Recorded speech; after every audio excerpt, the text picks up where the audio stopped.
टिप्परको ठक्करबाट 2 छोरीको मृत्यु, बुबा आइसियुमा। टिप्परको ठक्करबाट स्कुल हिँडेका 2 बालबालिकाको मृत्यु भएपछि काठमाडौँको सुन्दरी जाल तनावग्रस्त बनेको छ। गोकर्णेश्वर नगरपालिका 1 मिलम्ची चोकमा आज बालुवा लुक गरिएको बा 4 ख 6965 नम्बरको टिप्परले बा 42 प 8733 नम्बरको मोटरसाइकललाई ठक्कर दिएको थियो। टिप्परको ठक्करबाट रोहन तामाङसँग मोटरसाइकलमा विद्यालय जाँदै गरेका 8 वर्षीय सृष्टि र 4 वर्षीय श्रेयाको मृत्यु भएको प्रहरीले बताएको छ। दुर्घटनामा गम्भीर घाइते भएका बुबा रोहनको नेपाल मेडिकल कलेज अत्तरखेलमा उपचार भइरहेको छ। सृष्टि कक्षा 2 मा पढ्थिन् र श्रेया सबै यसै वर्ष नर्सरीमा पढ्ने भएकी थिइन्। दुवै छोराछोरीलाई घिसिङ सधैँ मोटरसाइकलमा राखेर बस स्टपसम्म जान्थे र सृष्टि र श्रेया पढ्ने सोही नगरपालिका 4 मा रहेका ओल्ड युथ इन्टरनेसनल स्कुल हो। चालकको लापरवाहीका कारण दुर्घटना भएको र बालबालिकाको मृत्यु भएको भन्दै आफन्त र स्थानीयले टिप्परमा आगजनी गरेका छन्। स्थितिलाई नियन्त्रणमा लिन प्रहरीले बल प्रयोग गरेको छ। स्थानीय बासिन्दाले दोषीलाई कारबाही गर्नुपर्ने माग राखेका छन्। घटनास्थलमै सब छाडेर स्थानीयको प्रदर्शन बढ्दै गएपछि सो क्षेत्रमा ठूलो संख्यामा प्रहरी तैनात गरिएको छ। चालकले टिप्पर ब्याक गरेर दुवै छोरीलाई किसिङको आरोप छ। घाइते किसिङको नेपाल मेडिकल कलेज अत्तरखेलमा उपचार भइरहेको छ। विद्यार्थीको मृत्यु भएपछि तनावको स्थिति सिर्जना भएको छ र उकाले बाटोमा मोटरसाइकल गइरहेको ब्याक गरिसकेको टिप्परले पछाडि मोटरसाइकललाई ठक्कर दिएको देखिन्छ। गोकर्णेश्वर नगरपालिका मेयर सन्तोष चालिसेका अनुसार किसिङका 2 छोरी मात्रै थिए र खेती किसान गर्ने किसिङको परिवारमा श्रीमती र 2 छोरी थिए। अर्को टिप्परलाई साइड दिन ब्याक गरिरहेका टिप्परका चालकले पछाडि मोटरसाइकल आएको देखि वा देखेनन् उनै जानुन चालिसेले भने ए भनेर कराउँदै टिप्परले मोटरसाइकललाई ठक्कर दिएको रहेछ। स्थानीय रोहन घिसिङको छोरी सृष्टि घिसिङ र श्रेया घिसिङको घटनास्थलमा मृत्यु भएको छ। बाबुसँग मोटरसाइकलमा स्कुल जाँदै गर्दा टिप्परले ठक्कर दिएको थियो। बुबा रोहनको पनि अवस्था निकै गम्भीर छ र उनी हस्पिटल आइसियुमा उपचार छन्। ठक्करबाट उहाँको ठाउँमै 2 बालिका भनी जोगिन नसक्दा मृत्यु भएको हो। स्थानीयको अनुसार टिप्परलाई पछाडि सार्दै गर्दा बाइकसँग ठक्कर हुन पुगेको र घटना भएको कुरा बताएका छन्। अब आउनुहोस् अर्को समाचारतर्फ लागौं। के भए अँध्यारो हुँदै आएपछि भिड आक्रोशित हुँदै गयो। प्रहरीलाई नै लखेड्न थाल्यो। दोहोरो झडप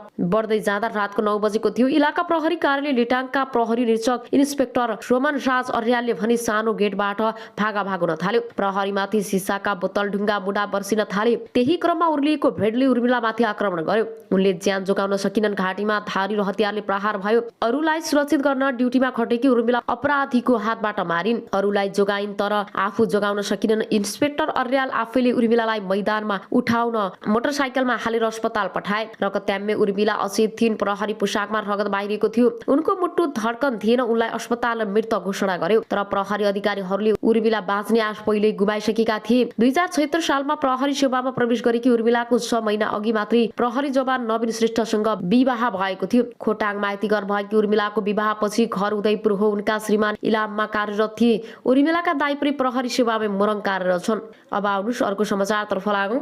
दुवैजनालाई प्रहरीले 12 घण्टा भित्री पक्राउ गर्न सफल भएको हो। उनीहरूले बलात्कारपछि नाबालिकाको टाउकोमा ढुङ्गा र बियरको बोतलले प्रहार गरेर गम्भीर घाइते बनाएका थिए। छाडीमा फेला पार्दा उनी रगत्याम्य अवस्थामा थिइन्। यौनाङ्ग र ताम्य अवस्थामा भएको प्रहरीले भेटाएको थियो। बालिकालाई फागुन 27 गते मोरङको बेलबारी 8 बाट खेल्दै गरेको अवस्थामा चोकफन चकलेट दिई ललाई फकाई गरी पीडितको घरबाट 250 मिटर उत्तर पश्चिम दिशाको घर वरिपरिमा करडी गरी बियरको बोतल तथा ढुङ्गा प्रहार गरी ज्यान लिएको कार्यालयका प्रमुख एवं प्रहरी उपरीक्षक जनार्दन जीसीले बताउनु भएको छ। अभियुक्तलाई प्रहरीले शारीरिक र प्राविधिक अनुसन्धानबाट घटना भएको 12 घण्टामा पक्राउ गरेको उपरीक्षक जीसीले जानकारी दिए। उनीहरूलाई श्राद्ध 1 अस्पताल 1 पसलमा मांसपेशी गरी मामा घरमा गएर बसिरहेको अवस्थामा पक्राउ गरेको प्रहरीले जनाएको छ। आरोपी अजय चौधरी 2 वर्ष अगाडि 2 वर्षीय बालिकाको अपहरणमा मुद्दा करार चलान भई गएको मङ्सिर 18 गते अदालतको फैसलाबाट रिक्त भएका थिए। बालिकाको सब विवश अवस्थामा फेला परेको उपरीक्षक जीसीले बताउनु भएको छ। अभियुक्तलाई पूर्व पक्षका लागि 5 दिन अदालतबाट म्याद थप गरेको छ भने घटनाको आरोपमा आजीवन कारावासको माग गरेको प्रहरीले जनाएको छ। करिश्माको अन्तिम संस्कारमा उनका परिवार भक्कानी। घटना देखिएका सबैका आँखा रसाए। बिचरी त्यति सानी बच्चीमाथि यस्तो घटना भयो र स्थानीय विश्व निरौला भन्छन्। उनका बाबुआमाले अनेक सङ्घर्ष गरेका थिए र त्यो घटनाले हामी सबैलाई त्रासी दिएको छ। अहिलेसम्म आमाको होस खुलेको छैन र राजकुमारका छोरा केही समय यता बिरामी छन्। 2 छोरी मध्ये 1 जना शारीरिक अपाङ्गता भएकी छन् र उनी बोल्न सुन्न सक्दिनन् र काममा नगएपछि राजकुमारलाई आफूसहित 5 जनाको जीवनको धान्न धौधौ भएको छ। गाउँका महिलाहरूको समूहले चन्दा उठाएर उनलाई सहयोग गरिरहेका छन्। समाज सञ्चार जगत र बुद्धिजीवी उद्योग व्यापारी व्यवसाय पनि सरकारको तर्फबाट धन्यवाद ज्ञापन गरिएको लेख बताए। सबै मुलुकहरूसँग मैत्रीपूर्ण सम्बन्ध कायम गर्ने नेपालको परराष्ट्रिय नीतिको मर्म अनुरूप छिमेकी राष्ट्रहरू लगायत अन्य कुनै पनि राष्ट्रका विरुद्ध नेपाली भूमि प्रयोग हुन नदिन नेपाल सरकारले प्रतिबद्धता व्यक्त गरेको उनले बताएका छन्। त्यस्तै देशको आर्थिक विकासमा सहयोग पुगाउनेमा मित्र राष्ट्र, दात्री निकाय, क्षेत्रीय एवं अन्तर्राष्ट्रिय सङ्घ संस्थाहरूप्रति पनि सरकारले आभार व्यक्त गरेको छ। बैठकले विभिन्न प्रसारण लाइन आयोजनाको लागि जग्गा प्राप्त गर्ने र प्रारम्भिक कारबाही चलाउने अधिकारी तोक्ने निर्णय गरेको छ। विशेष अदालतको अध्यक्षमा उच्च अदालत पाटनका न्यायाधीश श्रीकान्त पौडेल र सदस्यहरूमा न्यायाधीशहरू रमेश कुमार पोखरेल र यमुना भट्टराई, शालिग्राम कोइराला र बलभद्र वास्तुला र खुशी प्रसाद थारूलाई तोक्ने निर्णय गरिएको छ।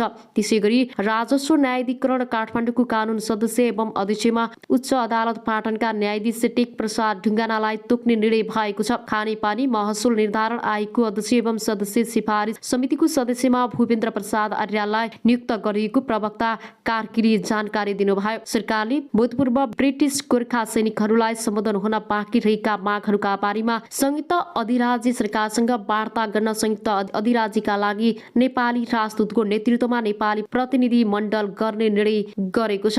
अब आउनुहोस् अर्को समाचारतर्फ लागौं। अमेरिकाबाट जहाज चढेर नेपाल आइपुगी 7वटा साँढे। अमेरिकाको सिकुबाट प्लेन चढाएर ल्याएको 7वटा साँढे 3 दिनको हवाई यात्रापछि शुक्रबार काठमाडौँ आइपुगेका छन्। गाईको नस्ल सुधार तथा दूध विकासका लागि कृषि तथा पशुपक्षी विकास मन्त्रालयले खरिद गरेको 7वटा साँढे नेपाल आइपुगेका हुन्। 23 फेब्रुअरी अर्थात् 11 फागुनमा अमेरिकाको सिकागोबाट हिँडाइएको उक्त साँढेहरू कतारको राजधानी दोहा, भारतको राजधानी नयाँ दिल्ली विमानस्थल हुँदै 3 दिनको जहाज यात्रामा काठमाडौँ अन्तर्राष्ट्रिय विमानस्थल आइपुगेको मन्त्रालयले अन्तर्गतको नेपाल लाइभ स्टार सेक्टर र नोभेम्बर आयोजनाले जनाएको छ। भारतको नयाँ दिल्लीसम्म कतार एयरबेजमा ल्याइएका साँढेहरू त्यसबाट भने नेपाल एयरलाइन्सको जहाजमा चढेका थिए। नेपाल ल्याएका साँढेहरू मध्ये 2वटा शक्ति 100% शुद्ध होलिस्टन जातका हुन् भने 5वटा 100% शुद्ध जर्सी जातको भएको आयोजनाका अनुगमन तथा मूल्याङ्कन अधिकृत डाक्टर केशव भट्टले जानकारी दिए। शुक्रबार आइपुगेको साँढेहरू अहिले काठमाडौँमै